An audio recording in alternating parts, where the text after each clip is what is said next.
श्री कृष्ण जन्माष्टमी व्रत विधि एवं कथा। जय जय श्री कृष्ण गोविंद हरे मुरारी, हे नाथ नारायण वासुदेवा। भाइयों और बहनों, आज हम बात करेंगे उस पावन पर्व की जिसका इंतजार हर भक्त को साल भर रहता है, श्री कृष्ण जन्माष्टमी।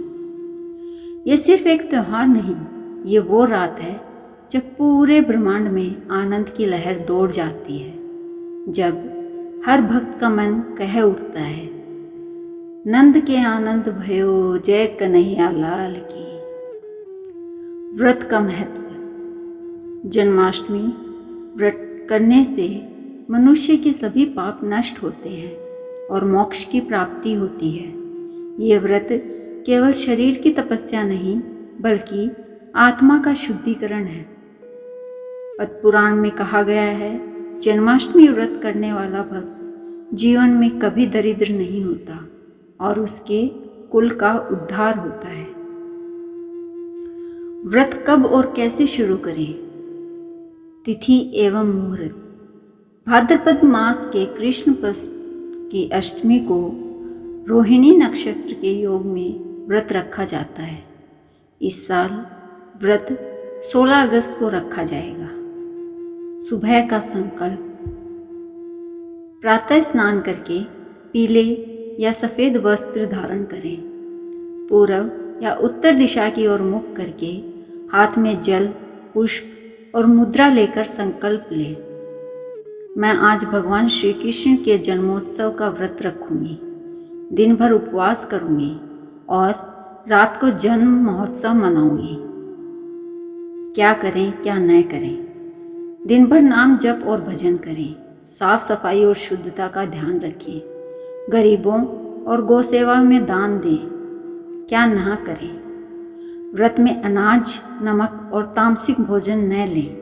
क्रोध, झूठ और चुगली से बचें। टीवी, मोबाइल पर व्यर्थ समय न गंवाएं, भक्ति में लगाएं। पूजन सामग्री।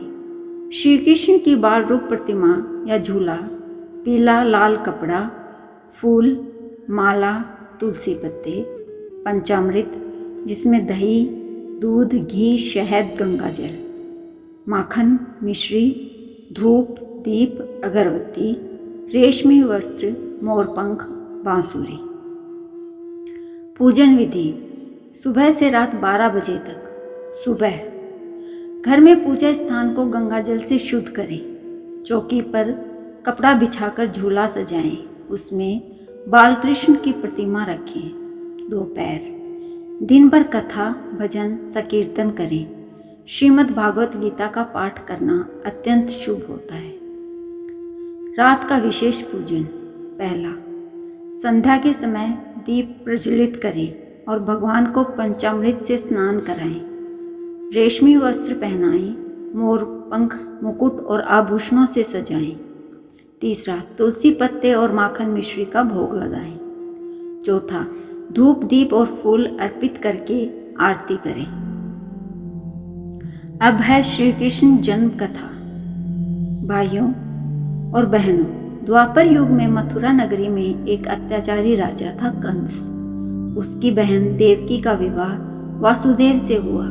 विवाह के समय आकाशवाणी हुई, हे कंस, जिस देवकी को तू इतना प्रेम करता है उसी का 8वां पुत्र तेरा काल बनेगा।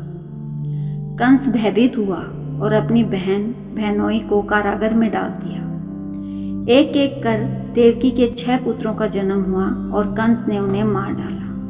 7वें गर्भ में भगवान का अंश बलराम थे, जिन्हें योगमाया ने रोहिणी के गर्भ में स्थानांतरित कर दिया। 8वें गर्भ में स्वयं भगवान श्री कृष्ण ने अवतार लिया। अष्टमी की रात रोहिणी नक्षत्र में चारों ओर अद्भुत शांति थी। जेल के ताले अपने आप खुल गए, पहरेदार गहरी नींद में सो गए और वासुदेव ने बालकृष्ण को टोकरी में रखा। यमुना नदी रास्ता देने के लिए 2 भागों में बट गई। सरपराज शेषनाग ने अपना फन फैलाकर भगवान की रक्षा की। वासुदेव गोकुल पहुंचे। नंद बाबा के घर यशोदा माता के पास कृष्ण को छोड़कर उनके यहाँ जन्मी कन्या को लेकर लौट आए। जब कंस ने कन्या को मारना चाहा, वह योगमाया के रूप में आकाश में प्रकट हुई और बोली, अरे मूर्ख, तेरा काल तो कहीं और जन्म ले चुका है। व्रत में सावधानियां। भूलकर भी व्रत के दिन झूठ न बोलें। रात्रि में जागरण करें। सोना अशुभ माना जाता है। मांस, मदिरा और नकारात्मक विचारों से दूर रहें। अगले दिन सुबह स्नान करें। भगवान को अन्न भोग लगाएं। ब्राह्मण या जरूरतमंद को भोजन कराएं। प्रसाद ग्रहण करके व्रत का समापन करें।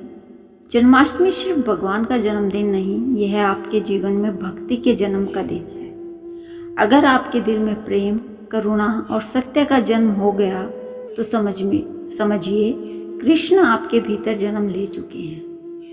अगर यह कथा और विधि आपको अच्छी लगे तो इसे अपने परिवार में जरूर सुनाएं और जय श्री कृष्ण कमेंट करें।